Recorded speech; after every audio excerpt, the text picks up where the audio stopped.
Welcome to your Farm and Home Show. My name is Joanna Coles, and this morning we're visiting with Kristin Hildabrand, Warren County Extension Agent for Horticulture. Kristin, we've been talking about rhubarb. It's one that really likes the spring weather months of our growing season here in Kentucky.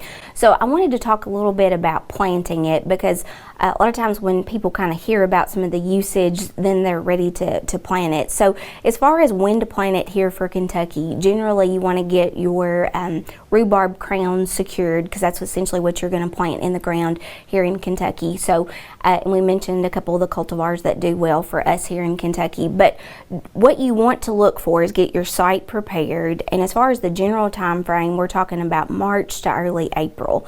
And so depending on if you're using that garden edge or you're going to a raised bed, you can kind of see how that kind of varies a little bit. So whenever you get these crowns, you're going to plant them after you kind of work the soil up a little bit.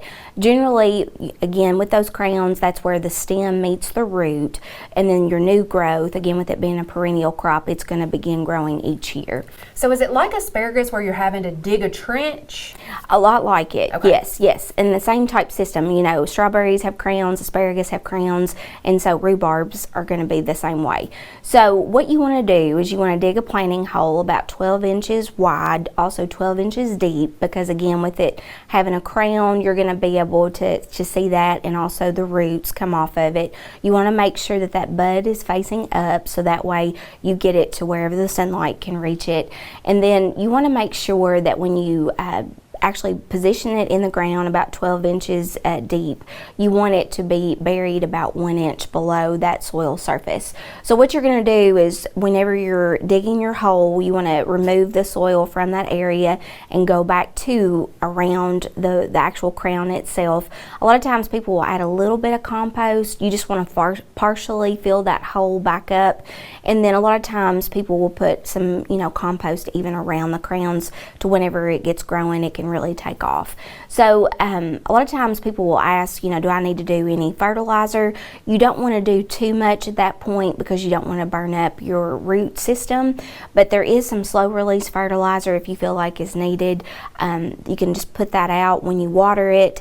After you water it, it's going to slowly release to the plant when it's needed. So that's the good thing about slow release fertilizer. So a lot of times people will ask, do I need to put mulch or anything around the base of it?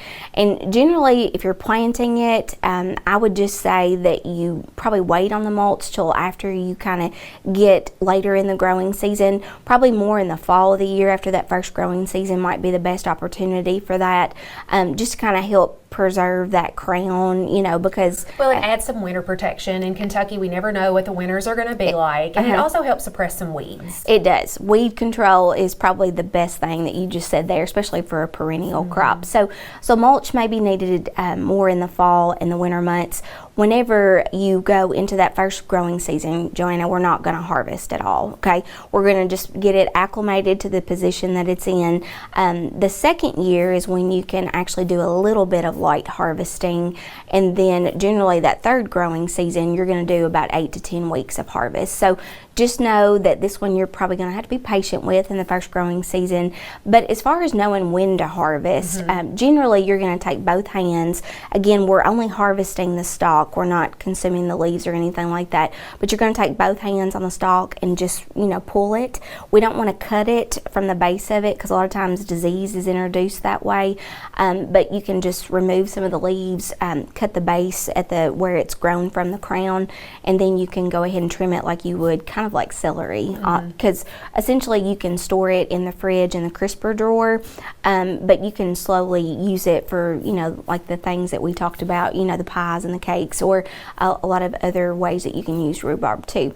The only two pests really that we have to worry about with rhubarb is crown rot can be really bad on rhubarb, and so if you start to see some brown down at the base, that could be a good indicator of that. So we just want you to discard that and just kind of go to a new location if you feel like that might be something. And then Japanese beetles, it seems like they love the leaves, but you can just hand pick those off. But generally it's pretty pest free. Just kind of monitor it, and again with the mulching and the fertilizing, you can kind of do that throughout the growing season. Thanks for watching, and we'll see you next time.